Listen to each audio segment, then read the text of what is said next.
Gaining the Power of Sound by Ambika Devi. Copyright November 25th, 2021. Read by Ambika Devi. Om Gam Ganapataye Namaha.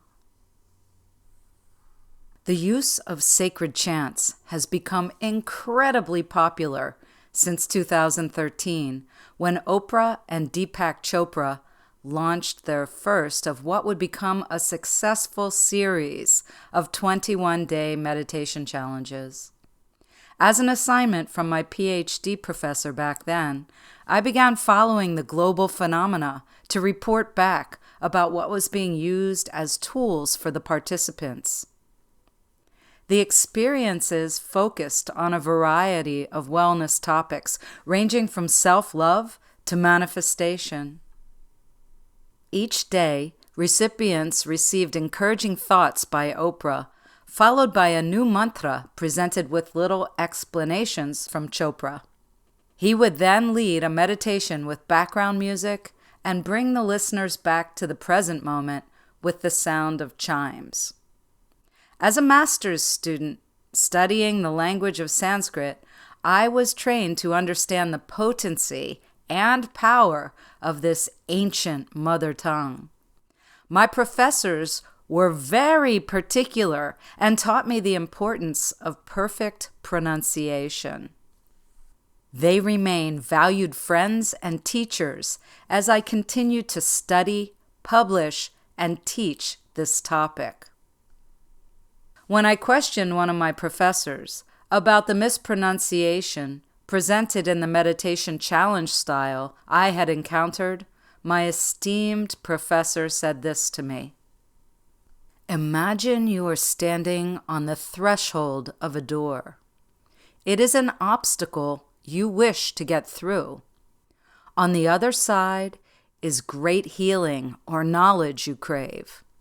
In your hand is a ring of keys. One of these could potentially open up that mystical door. The transcendence you hunger for is on the other side of that door, and the proper mantra can open it. When you mispronounce the mantra that you think is correct or use it at the wrong time, you will never be able to get it to open.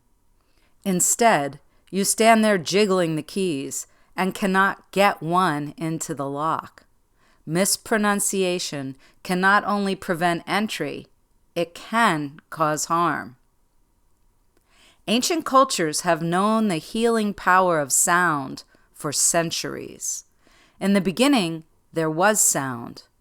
This is found in all of the ancient scriptural books. I have been taught the transcendent nature that properly pronouncing the word Sanskritam, which is the way to say the name of the language Sanskrit, activates the pineal gland in such a way that it can urge a release of the sweet nectar known as ojas. This mysterious essence translates to splendor, vitality, power, luster, appearance, and bodily strength. You can think of ojas as the container that holds your happiness. It is the purest essence of kapha dosha, one of the Ayurveda qualities of the body's humors. In the physical body, ojas is related to the reproductive, hormonal, cerebrospinal fluids. A sound, just like a smell, can induce an instant reaction. As a very young yogi, I learned in study of the ancient Vedic text known as the Upanishads that each sound from the Sanskrit alphabet resonates and vibrates with one of the corresponding 50 petals of the first 6 chakras. These profound energy centers are anchors of layers that compose our bodies, minds, and spirits. Try to imagine these as multidimensional rather than thinking of them as flat discs spinning like wheels. Yes, in the two-dimensional artwork, we see chakras imagined to be like flat discs, like lotus flowers, each possessing specific numbers of petals. We can also see this idea expressed in the more modern Huangdi Neijing, known as the Yellow Emperor's Classic of Medicine in the modern translations of the text. Keep in mind that in the ancient times there were no autopsies performed. Therefore, the culture did not know what the organs looked like and imagined them to be like multi-petaled flowers as well. Perhaps this interpretation came by way of the ancient artworks of the chakras. In the model of the chakra petals, we focus on the first 6 chakras. The first chakra, Muladhara chakra, commonly called the root chakra, has 4 petals with 4 corresponding sounds. There are 6 sounds for the petals of Swadhisthana chakra, the second, and 10 held in the third, Manipura chakra. Anahata chakra, the fourth, in the location of the heart center, carries 12 sounds, and Vishuddha chakra, the 5th chakra of the throat, has 16 petals. The third eye, Ajna chakra, carries the final 2 in its scarab-like shape. The 7th chakra, Sahasrara chakra, known as the crown chakra, has 1,000 petals. It is seen as the highest spiritual point and is beyond this reality. It is not included in this progression. I know that Oprah and Chopra had good intentions when they set out to create their programs. But in the mishmash of mantras, what I perceived happening was the creation of a toxic sound soup of confusion. My professors concurred. Before you become frustrated by this, please allow me to offer some explanation. Let us also keep in mind that we are only scratching a bit of the surface here. Yes, you may feel like you are going back to the beginning on some concepts that you already know. I do hope to shed light upon any you may have missed or forgotten. Vak Yoga is the Vedic name of Sanskritam. This adds another layer of mystery to a much more vast amount of knowledge. Now, let us consider that when we want to open a path, alter a mood, or fully change course, that it is a good idea to utilize the correct key and to be standing at the intended door at the best time possible. The classical phrases and recommended articulations were first passed on by voice to voice, ear to ear, and taught only in this way. This ensured precision and patience. Tone, rhythm, and timing are all key components. It was not until much later that any idea of written language was etched into leaves and later inked upon paper to capture these teachings. In a seeming game of broken telephone, a game children play, whispering a single phrase to then be passed through a succession of ears, has resulted in much the same way. An indistinguishable garble at the end. Let us all make an effort to be more mindful of this and continue to dive deeply into this knowledge. It has now become popular to refer to Vak Yoga as Mantra Yoga. You can begin learning more about Vak Yoga and the teaching brand of Yoga Sanskritam University on their site, ysam.org.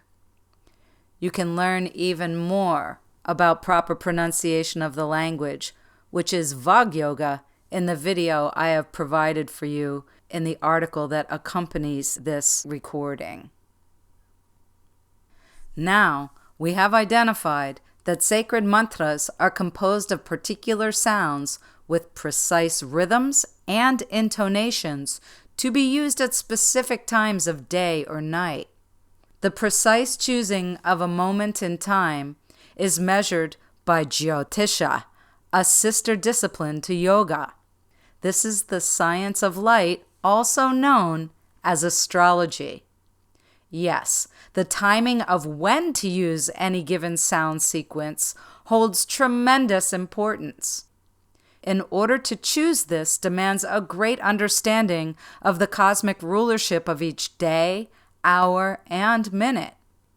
Consideration must also be taken as to when the mantra is to be chanted and for what purpose.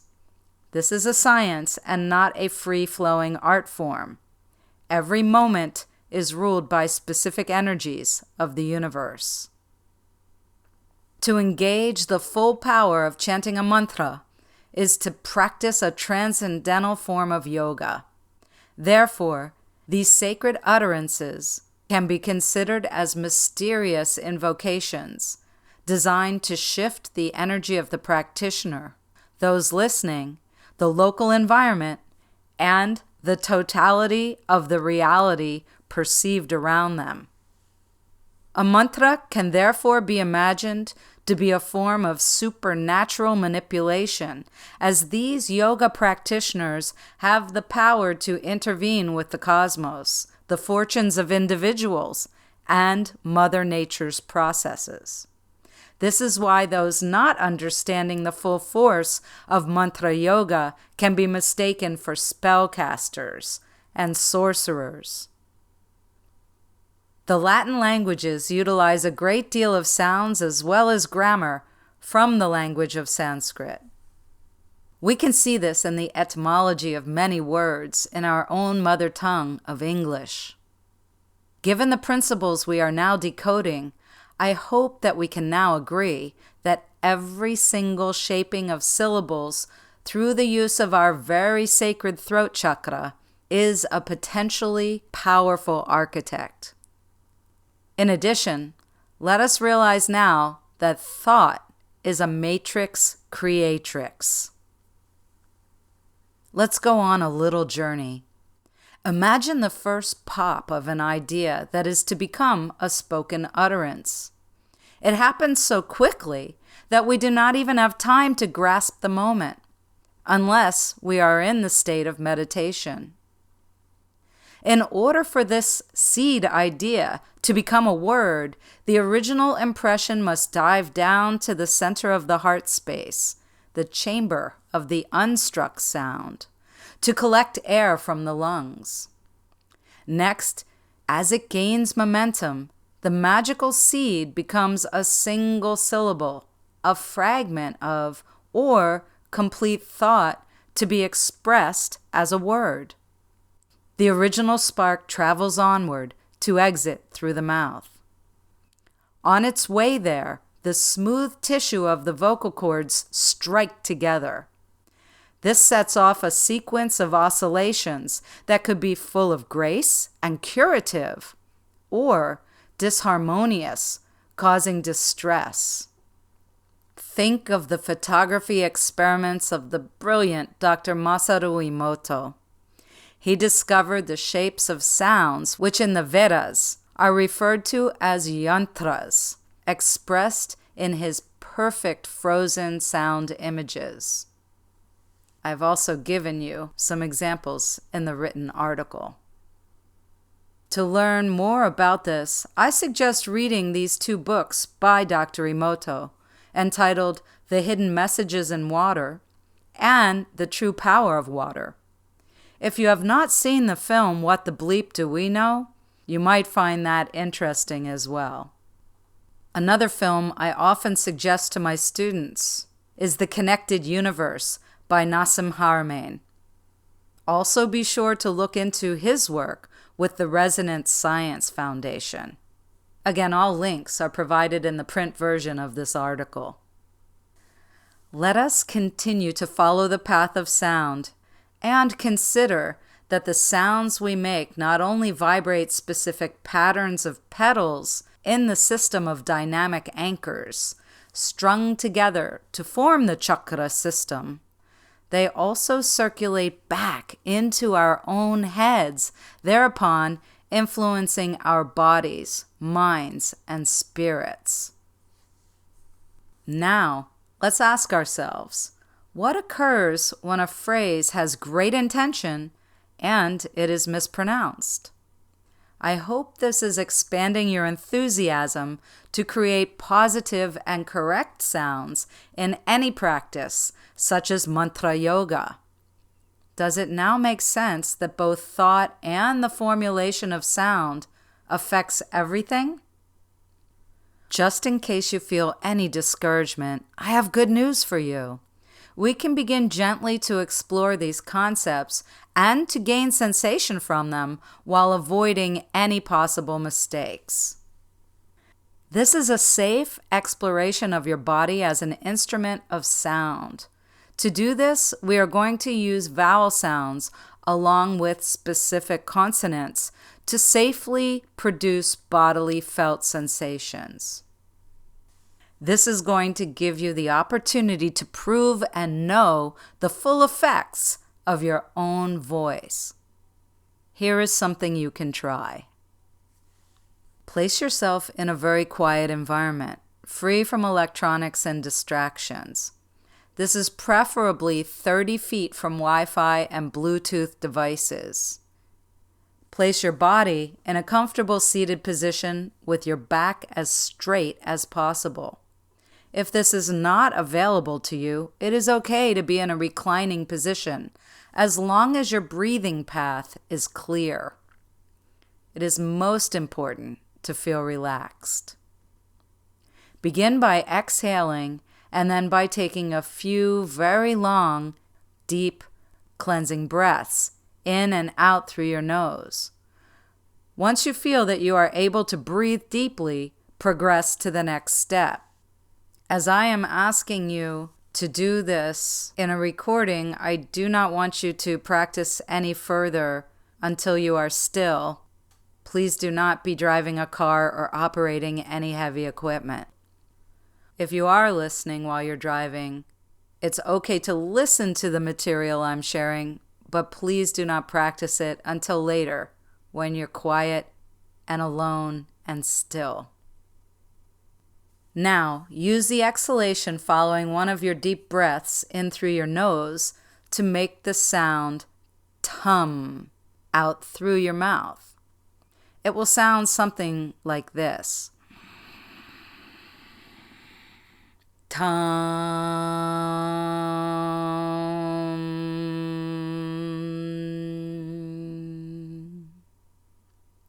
This short vowel sound is pronounced as in the words bug and cup. As you make this sound, allow your tongue to gently strike the soft tissue of the roof of the mouth, just behind the teeth, rather than directly against the teeth. Repeat this for a minimum of 4 times.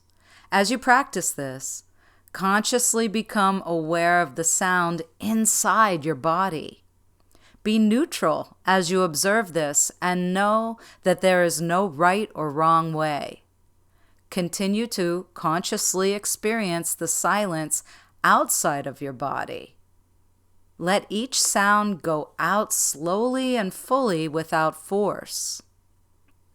Gently allow the sound to taper off on its own through natural nasalization as your lips close towards the end of the audible sound. Experience the trailing off of each sound, like the tapering off of the ringing of a bell or gong. Follow the dissipating sound as it disappears. After each sound ends, experience the totality of the silence. Allow yourself ample time to engage with the bubble of energy this has created. Observe it. Take the next breath. Continue in the sequence as many times as you desire, each time becoming the witness. Next, repeat the practice just as before with a new sound, tam. It will sound something like this. Tam.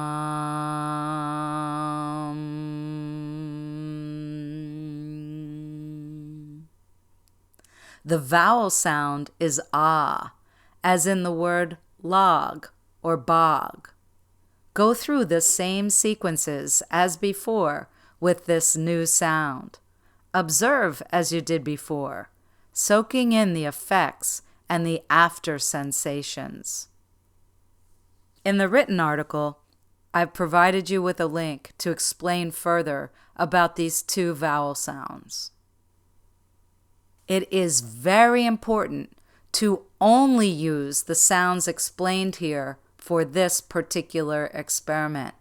Please do not use other sounds, as this is a specific practice that originates from Yoga Sanskritam University, which you can find at ysam.org, and is an outreaching from yoga teachings that are rooted in the Bhagavad Gita and in Patanjali writings.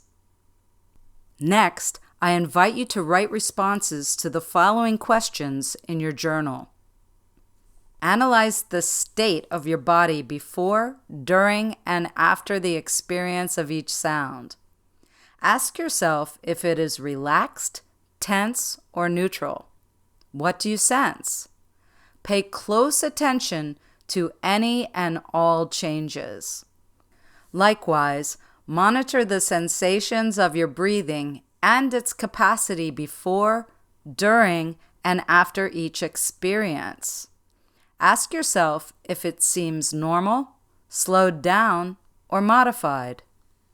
Further, observe the state of the mind before, during, and after this sound experiment. Yogis see the mind as unified and therefore not possessed by an individual. We do not see possession of the body either, but I did not want to completely confuse you in this article.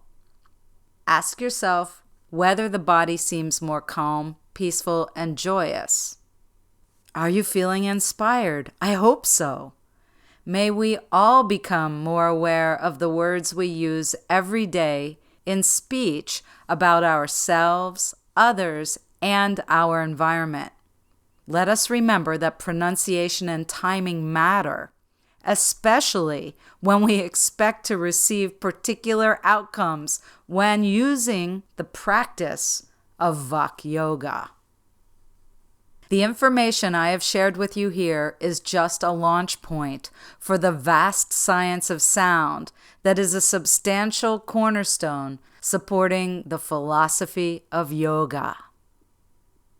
Ambika Devi is an international award-winning best-selling author, expert astrologer, meditation Jedi, speaker, and storyteller with a passion for your happiness. Meditating since the age of 6, with 44 years of teaching experience, 13,000 plus hours of study, and having taught over 19,000 people the art of meditation, she gives you 5 clear steps that lead you directly into a deep state of meditation. Visit her at ambikadevi.com. That's AMBIKADEVI.com. Thank you for listening.